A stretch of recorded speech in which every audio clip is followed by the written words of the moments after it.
देखिए अभी आपको हम बायोलॉजी में स्वागत करते हैं। चैप्टर चल रहा है cell cycle, cell division and cell cycle, है ना।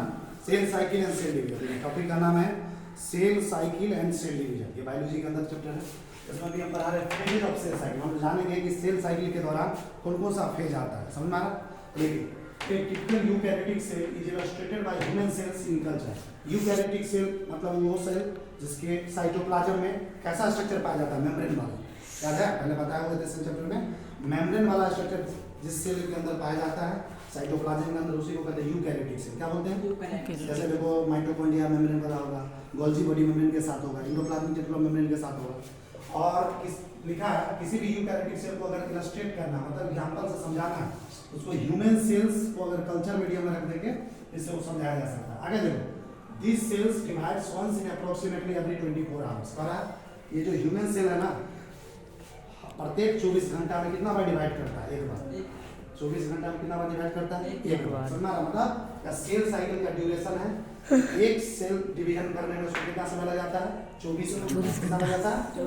एक दिन। देखो yeast can progress through the cell cycle in only about 90 minute. Yeast समझते हो, ईस्ट भी एक ऑर्गेनिज्म का नाम है ना। आगे पढ़ाएंगे। ईस्ट को सिर्फ डिवाइड करने में कितना समय लगता है जी? 90 मिनट। 90 मिनट। 90 मिनट कितना घंटा होगा? 1.5 घंटा। 1.5 घंटा। कितना घंटा हुआ? 1.5 घंटा। The time period of cell cycle is from organism is varied। ऐसे यहाँ पे पीरियड नहीं होगा, vary होगा, is varied ऐसे होगा। The time period को सुधार देना, the time period of cell cycle vary from organism to organism and from cell to cell type। कह रहा है ये जो टाइम पीरियड है ना सेल साइकिल का, कौन कितना दिन में डिवाइड करेगा, अलग अलग ऑर्गेनिज्म में अलग अलग होता है। समझ में, अलग अलग सेल में अलग अलग होता है। जैसे ह्यूमन सेल्स में 24 आवर लग गया है ना, फिर तुमको जो है ईस्ट में कितना लग गया? 90 मिनट्स। अब हम पढ़ेंगे सेल साइकिल इन्वॉल्व 2 स्टेज। तुमको पता होना चाहिए ये जो सेल साइकिल है इसके अंदर 2 स्टेज आता है। कितने स्टेज? 2। सेल साइकिल के अंदर कितने स्टेज आता है? 2। सबसे पहला स्टेज है इंटरफेज। क्या है? इंटरफेज। और दूसरे को कहते हैं डिवीजन फेज या एम फेज। तो सेल साइकिल के अंदर 2 फेज आता है, स्टेज आता है। एक को बोलते हैं इंटरफेज, दूसरे को बोलते हैं डिवीजन फेज या एम फेज। तो सबसे पहले हम लोग जानते हैं कि इंटरफेज क्या होता है।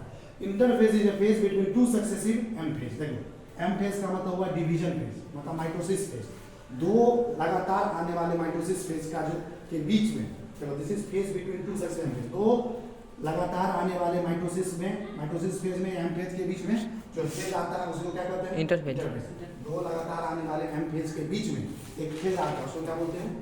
Interphase. In interphase cell grows in size and prepare itself for next division. Interphase में सेल क्या करता है? अपना साइज बढ़ाता है और अपने आप को तैयार करता है डिवाइड करने के लिए। इंटरफेज में सेल डिवाइड नहीं करता, इंटरफेज में क्या करता है? अपना साइज बढ़ाता है और अपने आप को तैयार करता है डिवीजन के लिए। समझ में आ रहा? नेक्स्ट देखो, interphase is most active phase of cell cycle. पूछेगा सेल साइकिल में सबसे एक्टिव फेज किसको माना जाता है? इंटरफेज को। इंटरफेज को।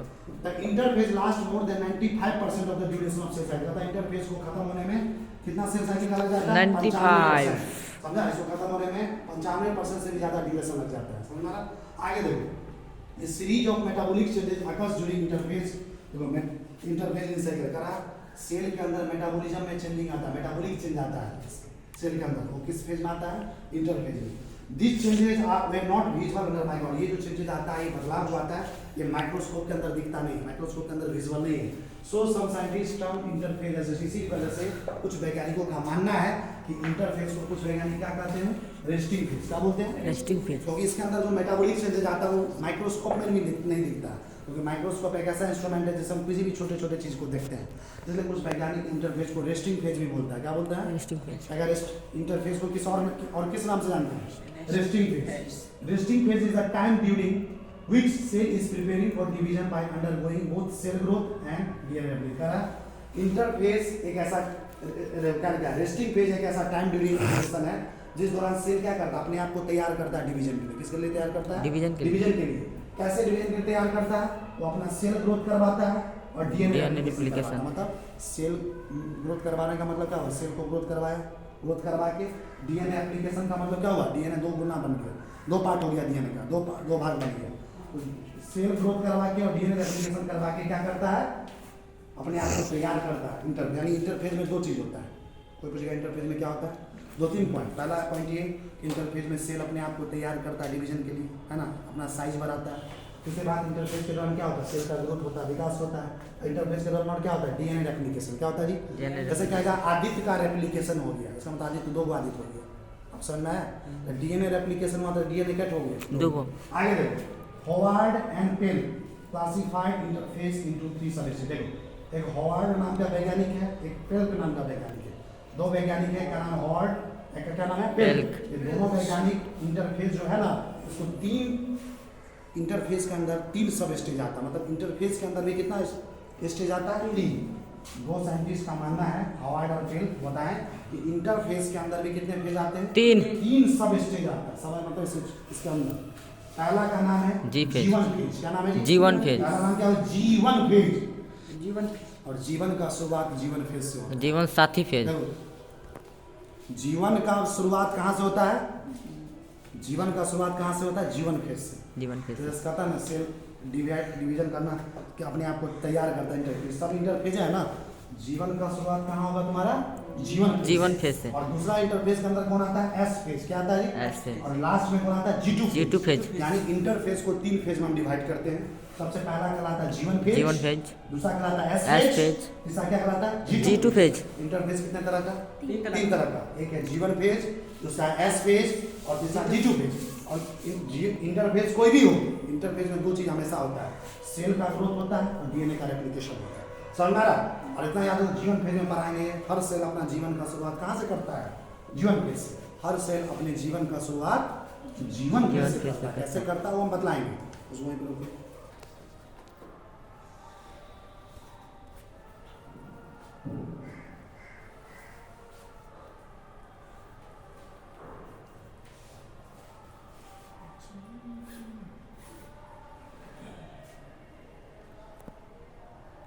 हो गया, देखिए अब हम आपको पढ़ा रहे cell chapter, cell cycle and cell division and cell cycle chapter चल रहा है। ये चैप्टर जो चला आपको cell cycle and cell division, उसमें बायोलॉजी में आते हैं। यहाँ पे लिखे हम बताए थे इंटरफेस, इसमें 2-3 पॉइंट याद रखिए। इंटरफेस में क्या होता है, सेल अपने आप को तैयार करता है, सेल डिवीजन को डिवाइड करेंगे तैयार करता है, डिवाइड नहीं करता इंटरफेस को, तैयार करता है। समझ में आ रहा है? और उस दौरान सेल का साइज बढ़ता है। क्या बढ़ता है, इंटरफेस में और 2 चीज होता है, सेल का ग्रोथ होता है। क्या होता है, ग्रोथ। डीएनए का रेप्लिकेशन होता है। क्या होता है, ये सब कॉमन पॉइंट है जो इंटरफेज के दौरान होता है। और 2 वैज्ञानिक थे जो इंटरफेज को 3 भागों में बांटा, एक को बोले जीवन फेज, एक को बोले एस फेज, एक को बोले जी2 फेज। हर सेल अपने जीवन का शुरुआत जीवन फेज से करता है। और इसका एक डायग्राम भी है जो हम आपको अगले लेक्चर में बनाएंगे। ये जो डायग्राम है, कौन सा डायग्राम की बात कर रहे हैं, जिसमें जीवन phase, S phase, G2 phase, पूरे सेल साइकिल को दिखाया जाएगा डायग्राम से। इंटरफेज है ना, सब फेज को दिखाया जाएगा। और हम आपको अगले लेक्चर में वो डायग्राम आपको बोर्ड पे बनवाएंगे, फिर आपको भी बनाना पड़ेगा। अभी देखते हैं। सबसे पहला जीवन फेज। देखो जीवन फेज को और किस नाम से जानते हैं, जीवन फेज को ही कहते हैं प्री डीएनए सिंथेसिस फेज। क्या बोलते हैं जी, जीवन फेज को क्या बोलते हैं, प्री डीएनए सिंथेसिस फेज। देखो क्या होता है, जीवन फेज के बाद जो फेज आता है एस फेज, उसमें डीएनए सिंथेसिस होता है, डीएनए बनता है। क्या बनता है, डीएनए सिंथेसिस हुआ मतलब डीएनए बनता है। और ये जो है जीवन फेज उससे पहले का फेज है, डीएनए बनने से पहले का फेज है। इसलिए जीवन फेज को क्या बोलते हैं, प्री डीएनए सिंथेसिस फेज। क्या बोलते हैं जी, प्री डीएनए सिंथेसिस। इसको बोलते हैं फर्स्ट गैप फेज। क्या बोलते हैं, फर्स्ट गैप फेज। क्या बोलते हैं जी, first gap phase. G one phase के दौरान क्या क्या होता है, चलिए हम देखते हैं। G one phase correspond to the interval between mitosis and initiation of DNA replication. देखो जीवन फेज किस चीज के बीच में आता है, माइटोसिस और डीएनए रेप्लिकेशन के बीच में।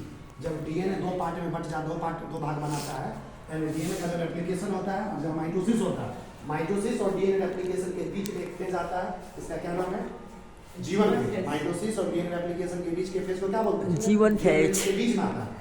During this G one phase cell cycle is metabolically active continuously. कह रहा है जीवन फेज के दौरान सेल साइकिल में किसी कोई भी जो सेल है वो मेटाबॉलिकली एक्टिव हो जाता है, मतलब उसमें मेटाबॉलिक चेंजेज आता है, बदलाव आता है सेल, और लगातार क्या करता रहता है, अपना साइज बढ़ाता रहता है, ग्रो करता रहता है, अपने आप को तैयार करता है डिवाइड करने के लिए। During G one phase most of the cell organelles increases in cell. कह रहा है जीवन फेज के दौरान सेल ऑर्गेनल का संख्या बढ़ते जाता है। सेल ऑर्गेनल का संख्या क्या होता है, बढ़ते जाता है। सेल ऑर्गेन्स पढ़ाए हुए हैं सेल चैप्टर में। क्या होता है सेल ऑर्गेन, साइटोप्लाज्म में क्या क्या पाया जाता है, माइटोकॉन्ड्रिया नाम है, Golgi body, lysosome, endoplasmic reticulum, इसी सबको सेल ऑर्गेन्स बोलते हैं। इसमें क्या होता है, जीवन फेज के दौरान सेल ऑर्गेन का संख्या क्या होता है जी, बढ़ते जाता है। And cell rapidly synthesize different types of RNA protein. और सेल क्या करता है जीवन फेज के दौरान तेजी से, रैपिडली मतलब तेजी से क्या क्या बनाता है?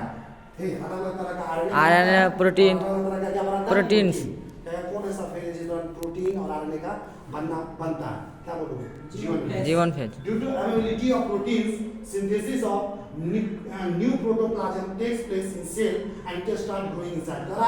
और प्रोटीन के आने की वजह से, प्रोटीन के बनने की वजह से क्या होता है? नए प्रोटोप्लाज्म का क्या होता है? बनना शुरू होता है। नया प्रोटोप्लाज्म बनता है और सेल के अंदर, और ये सेल जो है साइज में क्या होता है? बढ़ते जाता है। सेल ग्रोथ मैक्सिमम इन जीवन स्टेज, और सेल जो है जीवन स्टेज में सबसे ज्यादा ग्रो करता है। क्या? कौन ऐसा स्टेज है जिस दौरान सेल सबसे ज्यादा ग्रो करता है, सबसे ज्यादा विकास करता है? क्या कहोगे? जीवन फेज के दौरान सेल जो है सबसे ज्यादा विकास करता है, ग्रो करता है। तो जीवन फेज का यही कहानी है। जीवन फेज में जो मेन पॉइंट बोला ये सब याद रख लेना, तुम्हारे एग्जाम में यही सब आएगा। ठीक है, अगला है जीवन फेज जैसे ही खत्म होता है उसके जस्ट बाद कौन सा फेज आता है? S phase. बताया ना, इंटरफेज का 3 फेज होता है, G one phase, S phase, G2 phase. G one phase खत्म होने के जस्ट बाद कौन आता है जी? S phase. देखो एस फेज को क्या बोलते हैं? एस फेज को किस नाम से जानते हैं? DNA। एस फेज को बोलते हैं डीएनए सिंथेसिस। क्या बोलते हैं? DNA। क्योंकि एस फेज के दौरान डीएनए बनता है। क्या बनता है? DNA। समझ, इसे बोलते हैं डीएनए सिंथेसिस।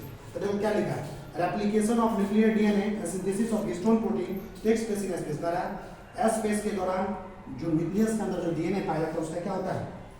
बनता है। क्या होता है? बनता है। रेप्लिकेशन होता है। रेप्लिकेशन मतलब उसका 2 भाग बन जाता है।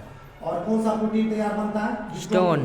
कौन सा प्रोटीन? Histone protein. अभी तुम कैसे इतना जानो हिस्टोन प्रोटीन क्या होता है? हिस्टोन प्रोटीन एक तरह का बेसिक प्रोटीन होता है। क्या होता है? बेसिक। एक होता है एसिडिक प्रोटीन, एक होता है बेसिक प्रोटीन। तो हिस्टोन प्रोटीन कैसा प्रोटीन होता है? बेसिक। और हिस्टोन प्रोटीन पे कैसा चार्ज आता है? प्लस। कैसा चार्ज आता है? प्लस।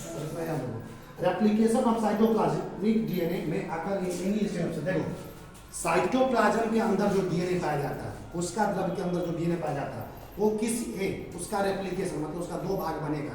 किसी भी स्टेज में बन सकता है। जीवन फेज में भी बन सकता है, एस फेज में भी बन सकता है, और आगे जो पढ़ेंगे G2 फेज उसमें भी बन सकता है। लेकिन जो न्यूक्लियर डीएनए, न्यूक्लियस के अंदर जो डीएनए उसका रेप्लिकेशन किस फेज में होगा? S phase. समझ में आ रहा है? साइटोप्लाज्मिक डीएनए देखो, साइटोप्लाज्म के अंदर जो डीएनए वो किसी भी फेज में रेप्लिकेट कर सकता है। आगे देखो, during this time the amount of DNA पर सेल डबल्स। कह रहा है एस फेज के दौरान डीएनए का जो अमाउंट है पर सेल, हर सेल में वो डबल हो जाता है। क्या होता है? डबल। पहले हम 1 डीएनए लिए तो अब कितना हो जाएगा? 2। कितना हो जाएगा? 2। आगे देखो, if the initial amount of DNA is determinated मान लो डीएनए का शुरुआती वाला अमाउंट कितना लिए? 2C। 2C। तो जब ये 2C डीएनए जो है एस फेज में जाएगा तो 4C। कहां तक चला जाएगा? 4C। सीधे दुगुना हो जाएगा। कितना हो जाएगा? दुगुना। However there is no increase in the chromosome number. और सबसे बढ़िया बात, एस फेज के दौरान क्रोमोसोम का संख्या नहीं बढ़ता। याद रख लेना, पूछेगा एस फेज के दौरान क्या होता है? सिर्फ डीएनए का संख्या में बदलाव आता है, दुगुना हो जाता है। क्या क्रोमोसोम की संख्या पे प्रभाव पड़ता है? नहीं, क्रोमोसोम का संख्या नहीं बढ़ता, no increase. If the cell has diploid, मान लो सेल के पास एस फेज में जाने से पहले कितना क्रोमोसोम है? डिप्लॉयड है। डिप्लॉयड मतलब 2n। मतलब क्या होता है? Pair of chromosome. And chromosome है जीवन फेज में कितना है क्रोमोसोम? डिप्लॉयड 2n मतलब जोड़ा में है। Even after S phase the number of chromosome, लेकिन एस फेज के बाद भी क्रोमोसोम कितना रहेगा?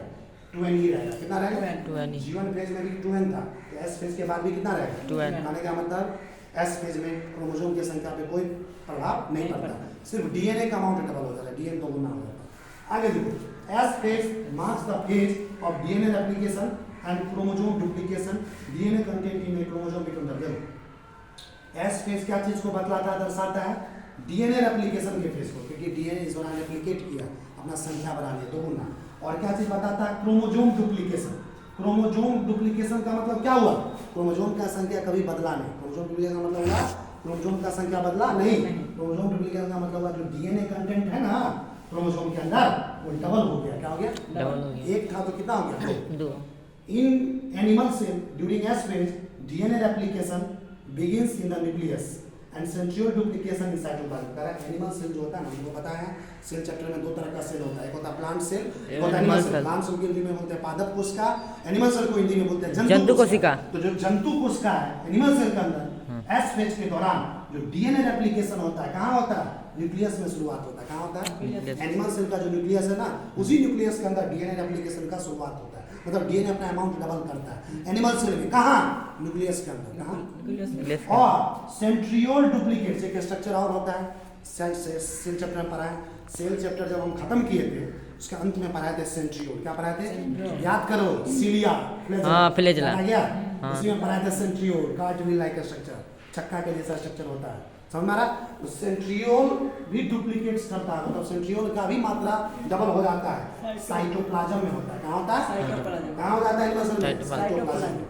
और दोस्तों इसके बाद जो है आपको हम पढ़ाएंगे, जीवन फेज का कहानी खत्म है, एस फेज भी पढ़ा दिए। अब इसके बाद अगला फेज है G2 फेज। क्या पढ़ाएंगे? G2 phase. G2 फेज की कहानी हम अगले लेक्चर में पढ़ाएंगे। और दूसरी बात ये, इस पे एक डायग्राम भी है जो आपके NCERT बुक में भी बनाया गया है, उस डायग्राम को भी हम अगले क्लास में बनाएंगे। इसमें हर फेज को आपको दिखलाएंगे, कहाँ पे जीवन फेज होता है, कहाँ एस फेज होता है, और एस फेज के बाद एक आएगा G2 फेज जिसको हम अगले क्लास में पढ़ाएंगे, और एक और फेज आएगा G0 फेज। क्या आएगा? G0 phase. ये G2 फेज क्या होता है, G0 फेज क्या होता है, इसकी कहानी हम अगले क्लास में डिस्कस करेंगे। तो फिर मिलेंगे बायोलॉजी के नए लेक्चर में अगले क्लास में।